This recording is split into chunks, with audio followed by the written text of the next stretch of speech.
ایک ایمان حقیقی ہے اور ایک ایمان ہے قانونی اور ظاہری۔ ایک شخص کافر ہے، کھلم کھلا انکار کر رہا ہے، وہ تو کھلم کھلا کافر ہے، لیکن یہ کہ ایک شخص دعویٰ ایمان کا کر رہا ہے، قانوناً مسلمان ہے، اور اس اعتبار سے قانونی ایمان کا اطلاق بھی اس پر ہو جاتا ہے،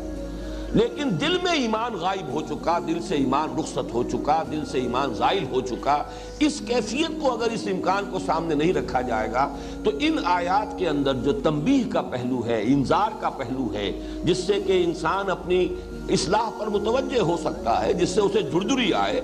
جس سے اس پر کوئی تشویش اور فکر جو ہے اسے لاحق ہو جائے، وہ سارے اثرات زائل ہو جاتے ہیں۔ اس لیے کہ یہ بات اصل میں سمجھ لینی چاہیے کہ ہو سکتا ہے ایک شخص جو ہے وہ ایمان صاحب ایمان ہے، لیکن کسی گناہ پر اصرار کرتا ہے، گناہ پر گناہ کیے چلا جاتا ہے، مسلسل پہم کرتا ہے۔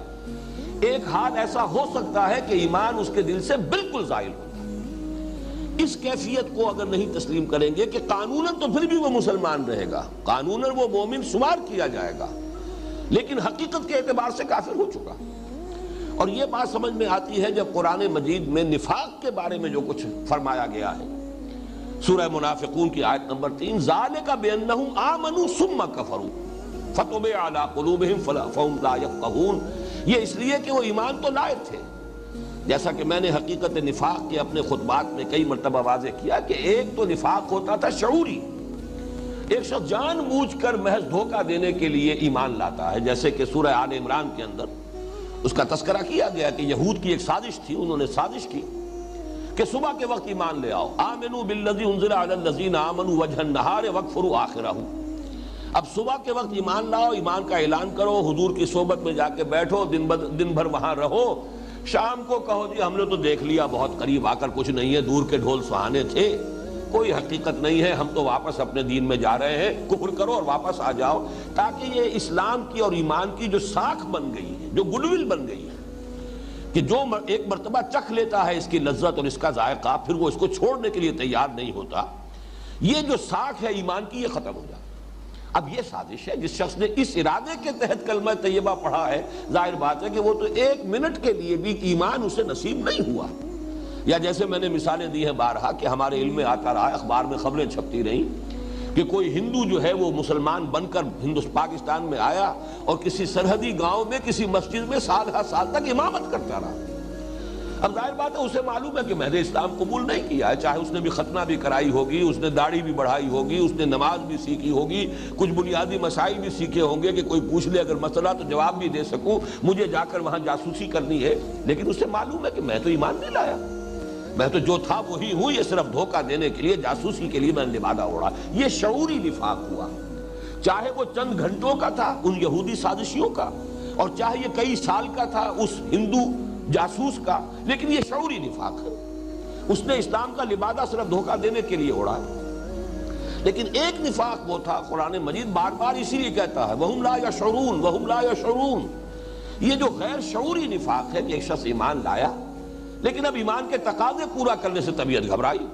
اور پسپائی شروع ہو گئی اندر ہی اندر، یہ پسپائی اندر ہی اندر ہو رہی ہے، اور اس کی وجہ سے جو بھی ایمان کی رمق نصیب ہوئی تھی وہ اس کی پونجی ہاتھ سے جاتی رہی، اندر سے وہ چٹا کافر ہو چکا ہے، لیکن اوپر ونیئر لگی ہوئی ہے، وہ قانونی ایمان کی جو ہے وہ اس کے اوپر شرط پوری ہو رہی ہے، لہذا وہ مسلمان سمجھا جا رہا ہے۔ یہ اگر حقیقت سامنے نہ ہو تو اس آیت کے اندر جو ہمارے لیے ایک انذار کا پہلو ہے وہ در حقیقت وہ سرے سے پھر ہمارے اندر کوئی اس کی وجہ سے تشویش پیدا ہوگی ہی نہیں، کہ اعمال کی وجہ سے بھی ایسا ہو سکتا ہے کہ انسان جو ہے، اور اعمال بھی بہت سے اعمال نہیں، ایک کبیرہ گناہ بھی اگر اس کے اوپر مداومت ہے، اس پر تسلسل ہے، اسی پر ڈیرا لگا لیا گیا ہے، اسی پر انسان جو ہے اوڑھنا بچھونا بنا کر بیٹھ گیا ہے، تو ایک گناہ بھی انسان کے ایمان کو ختم کر کے اسے کفر کے حکم میں داخل کر سکتا ہے، چاہے قانونی اعتبار سے وہ مسلمان تسلیم کیا جا رہا ہو، جیسے کہ عبداللہ ابن ابی بھی آخری وقت تک قانونی طور پر مسلمان سمجھا گیا۔ اچھا، یہ جو منافقین کا تھا ایمان سے کفر کی طرف جانا، سورہ نساء کی بعض آیات سے جو بڑی خوبصورت اس کی تفصیل سامنے آتی ہے، وہ ایک دم نہیں ہو جاتا، بلکہ ایک شخص جب ایمان کی طرف بڑھتا ہے، پھر ایمان کے تقاضوں کو دیکھ کر گھبراتا ہے، پیچھے ہٹتا ہے، پھر وہ کسی وقت پھر طبیعت کے اندر آتا ہے، حضور کی صحبت میں بیٹھا ہے، کچھ قرآن پڑھا ہے، پھر طبیعت میں ایمان کی طرف جو ہے وہ میلان پیدا ہوا، پھر کچھ آگے چلا، پھر جب کوئی تقاضا مشکل آ گیا پھر پسپائی ہوئی۔ تو یہ جیسے ڈوبنے والا آدمی، ایک مرتبہ میں نے مثال دی تھی کہ کوئی شخص جب ڈوب رہا ہوتا تو ایک دم تہ میں نہیں بیٹھ جاتا، ڈبکیاں لگاتا ہے، نیچے گیا پھر اوپر آیا، پھر نیچے گیا پھر اوپر آیا، اور بین ہی وہی نقشہ جو ہے کھینچا گیا ہے سورہ نساء کی اس آیت میں، ان الذین آمنوا ثم کفروا ثم آمنوا ثم کفروا ثم ازدادوا کفرا لم یکن اللہ لیغفر لهم ولا لیہدیہم سبیلا بشر المنافقین بان لهم عذابا الیما۔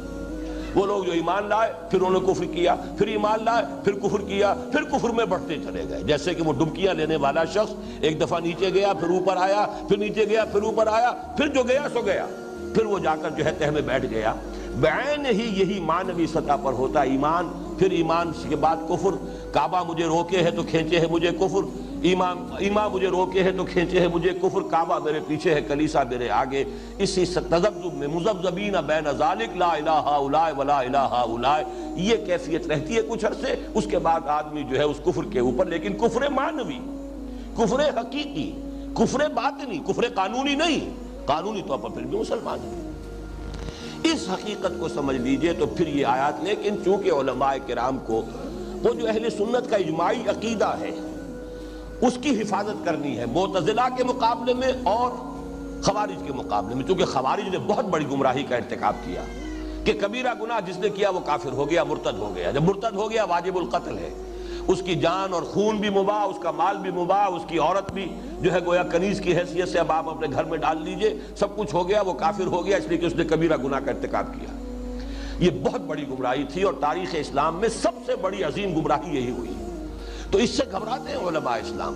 کہ کہیں کسی کے ذہن میں اس قسم کی انتہا پسندی اور مغالطہ پیدا نہ ہو جائے۔ اسی طریقے سے معتزلہ نے ایک من گھڑت شکل بنا لی ہے، منزلۃ بین المنزلتین، کہ ایک شخص نہ مسلمان ہے نہ کافر ہے تو کیا ہے بھائی؟ یہ بھی میں اس کی حقیقت پوری بیان کر چکا ہوں، میرے ان خطبات کے کیسٹس موجود ہیں، ان کو لے کر سنیے۔ حقیقت میں یہ گمراہیاں جو ہیں ان سے بچانے کے لیے اس قسم کی آیات کی جب تعویل کی جاتی ہے تو اس میں در حقیقت بات وہ اس نتیجہ یہ نکلتا ہے کہ پھر تاثیر ختم ہو جاتی ہے۔